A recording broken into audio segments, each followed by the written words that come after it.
Oh là la team, on espère que vous allez bien.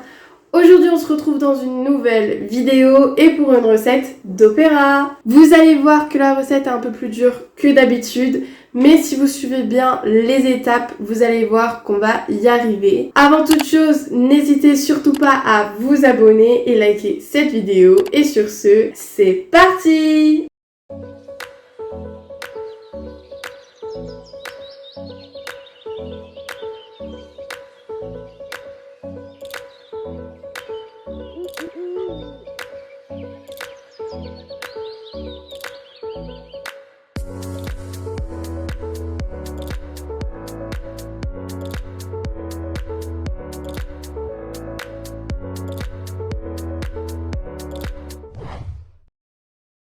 La première étape va être de venir réaliser un biscuit Joconde. Vous allez voir que c'est très simple. Il va vous falloir 3 œufs, ainsi que 100 g de poudre d'amande et 100 g de sucre glace. On les verse ensemble dans un récipient pour pouvoir ensuite venir les battre. Donc vous utilisez un batteur électrique et vous obtenez une sorte de mousse. On ajoute 20 g de beurre fondu et on mélange. Puis on va pouvoir ajouter 25 g de farine et on mélange une nouvelle fois. Le but c'est d'obtenir un mélange assez homogène.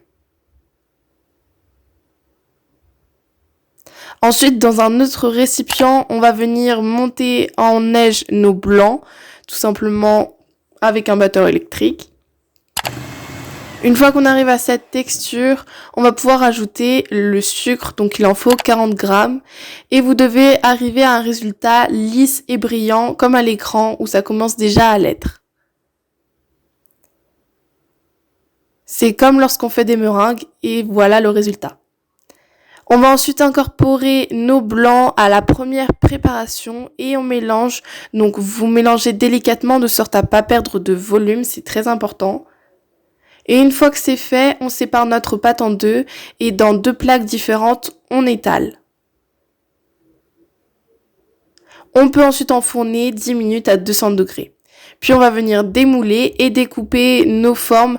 Donc nous c'est des cercles et on va en découper 3. Donc une dans chaque plaque et ensuite on adapte. On va ensuite venir faire fondre 30 g de chocolat et chablonner la dernière face. Alors on passe à la partie 2 qui est vraiment très simple. Donc on va faire un sirop de café. Pour cela, on verse dans une casserole 160 g d'eau et 75 g de sucre et on met à chauffer, donc assez fort, mais il faut surveiller. Ensuite, hors du feu, on ajoute 15 g d'extrait de café et on mélange. L'étape suivante reste aussi relativement simple, c'est une ganache au chocolat. Pour la faire, on met à chauffer 160 ml de crème liquide et on va ensuite la verser en plusieurs fois sur 140 g de chocolat haché finement. On va venir faire une petite émulsion au centre et le but c'est d'obtenir quelque chose d'assez lisse comme ça. On profite que ça soit encore chaud pour ajouter le beurre, puis on filme au contact et on met au frais. On passe maintenant à la crème au beurre café. Pour la réaliser, on va venir faire chauffer 50 g d'eau avec 150 g de sucre. Pendant ce temps, on travaille 200 g de beurre pour le rendre pommade et on bat 3 œufs jusqu'à obtenir une mousse. On y ajoute l'eau sucrée qui est chaude et on bat une nouvelle fois. Puis on ajoute le beurre pommade jusqu'à obtenir la texture d'une crème et enfin l'extrait de café ou du café, donc il en faut une petite quantité. On passe à la 5e étape. Donc pour ce faire, vous aurez besoin de récupérer votre sirop de café et imbiber la face extérieure du biscuit chablonné. On ajoute ensuite la crème café, on remet une couche de biscuit, on imbibe, on met la ganache au chocolat, ensuite un biscuit et la crème au beurre. Place à la dernière partie, le glaçage au chocolat. Rien de plus simple. Vous aurez besoin de 140 g de chocolat qu'on va faire fondre et mélanger avec 30 g d'huile neutre. Pour nous, on a utilisé de l'huile de pépins de raisin. On va ensuite la verser sur le gâteau et on étale bien. On met au frais. Avant de démouler, on enlève l'excédent sur les bords. On enlève ensuite le cercle à pâtisserie et voilà le résultat. Et voilà.